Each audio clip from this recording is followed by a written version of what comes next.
আসসালামু আলাইকুম শেখ। জি বলেন। ওয়ালাইকুম আসসালাম। আমি বিহার থেকে বলছিলাম, যদি ফজরের ঘুম থেকে উঠে দেখে বেলা উঠে গেছে, তাহলে কি ফজরের ফরজ না সুন্নাত দুইটিই পড়তে হবে? আর ফরজ নামাজ পড়লে কি ইকামত দিতে হবে, না শুধু যদি ফরজ পড়লে? কোনো সালাত কাজা হয়ে যায়, কোনো সালাত কাজা হয়ে যায়, বিশেষ করে ফজরের সালাত, প্রথম কথা ইচ্ছাকৃত বা অবহেলা করে, অবহেলা মানে অ্যালার্ম লাগালো না, অবহেলা মানে অ্যালার্মকে বন্ধ করে উঠছি থাক এরকম, অথবা নিয়তি নেই, যার নিয়তি নেই যে উঠবো আর কোনো চেষ্টা রাখেননি, তো সে কুফরি নিয়ত নিয়ে শুয়েছে। সে ভালো করে শুনে রাখেন বিষয়টি, এত হালকা বিষয় নয় যে আমার ছুটে যাচ্ছে তখন সূর্য ওঠার পরে পড়ে নিলাম, না এভাবে আল্লাহ কবুল করবেন না।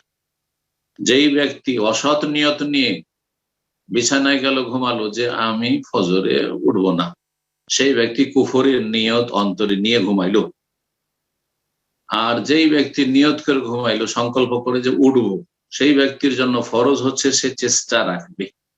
চেষ্টা রাখা মানে একজন মানুষ 4-5 ঘন্টা ঘুম না হলে সাধারণত স্বাভাবিকভাবে উঠতে পারে, 5 ঘন্টা ঘুমের পরে স্বাভাবিক উঠতে পারে, এটা হচ্ছে সাধারণ অবস্থার কথা বলছি। তো তাহলে 5 ঘন্টা আগে ঘুমিয়ে যেতে, ফজরের এমন সময় ঘুমাইতে যাতে 5 ঘন্টা ঘুম পুরা হয়ে যায় ফজর আস্তে আস্তে। আর যদি দেখা যায় যে না বিলম্ব হয়ে গেছে, 3 ঘন্টা বা 4 ঘন্টা আছে, তাহলে ওই রকমের চেষ্টা রাখতে হবে। বরং 5 ঘন্টা 6 ঘন্টা সময় থাকলেও একজন মুমিনের ইমানের দাবি হচ্ছে যে অ্যালার্ম, মোবাইল আল্লাহ এই নিয়ামত দিয়েছেন, এই নিয়ামত থেকে নেকির কাজে ব্যবহার করবে আর অ্যালার্ম লাগাবে। অথবা পাশের লোককে একটু শক্ত করে বলে রাখবে, ভাই আমাকে না উঠিয়ে তুমি মসজিদে যাবে না। অথবা নিজের ওয়াইফকে, সে আছে ওখানে অথবা বাইরে আছে, তাকে বলবে যে আমার নামাজের টাইমে ফজরের সময় উঠিয়ে দিবে। এই বিষয়গুলো অত্যন্ত গুরুত্বপূর্ণ বিষয়, এগুলো তো হালকা বিষয় নয়। আর তারপরে সব রকমের চেষ্টা রেখেও ব্যর্থ হইলো, উঠতে পারলো না, সূর্য উঠে গেল, তখন কাজা জায়েজ, তখন কাজা জায়েজ। এছাড়া কখনো কাজা জায়েজ না, এই কাজা আল্লাহ কবুল করবেন না।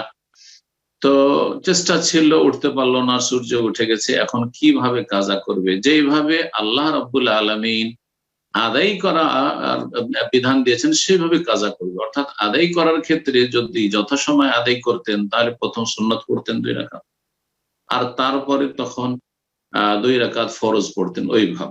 ওইভাবে আদায় করতেন, যেভাবে আদায় আসল টাইমে, সেটাই কাজা সালাত আদায়ের নিয়ম।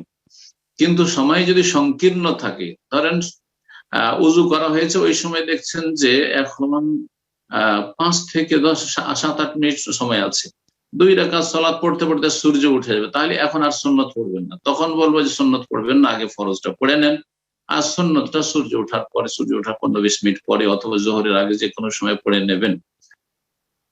কিন্তু সূর্য ওঠার পরে যেহেতু আপনি কাজা করছেন, তখন আগের সুন্নতকে আগে, সুন্নত কাবলিয়া মানে আগের সুন্নতকে আগে পড়বেন, ফজরের আগের সুন্নত, আর তারপরে ফরজ আদায় করবেন।